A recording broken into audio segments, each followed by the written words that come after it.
اعوذ باللہ من الشیطان الرجیم بسم اللہ الرحمن الرحیم اللہم انی اسألک علما نافعا ورزقا طیبا وعملا متقبلا آمین یا رب العالمین۔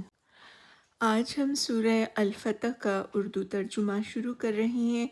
یہ قرآن پاک میں ترتیب کے اعتبار سے 48ویں سورہ مبارکہ ہے۔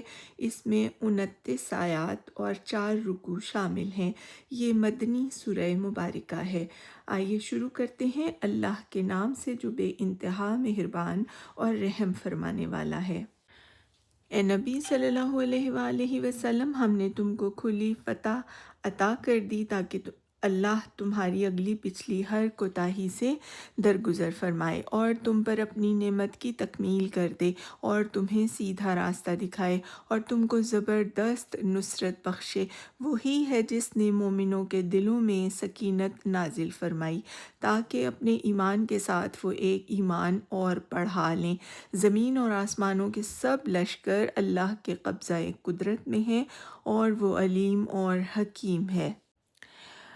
اس نے یہ کام اس لیے کیا ہے کہ تاکہ مومن مردوں اور عورتوں کو ہمیشہ رہنے کے لیے ایسی جنتوں میں داخل فرمائے جس کے نیچے نہریں بہہ رہی ہوں گی اور ان کی برائیاں ان سے دور کر دے۔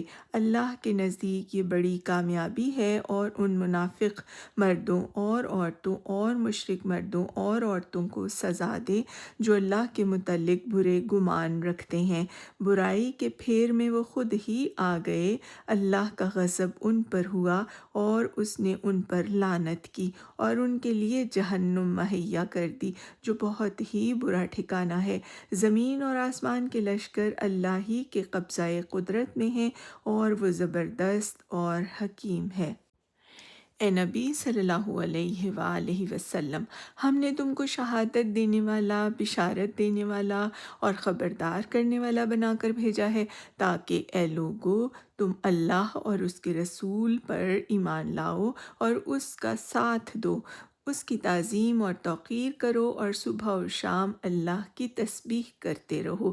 اے نبی صلی اللہ علیہ وآلہ وسلم، جو لوگ تم سے بیعت کر رہے تھے وہ دراصل اللہ سے بیعت کر رہے تھے، ان کے ہاتھ پر اللہ کا ہاتھ تھا۔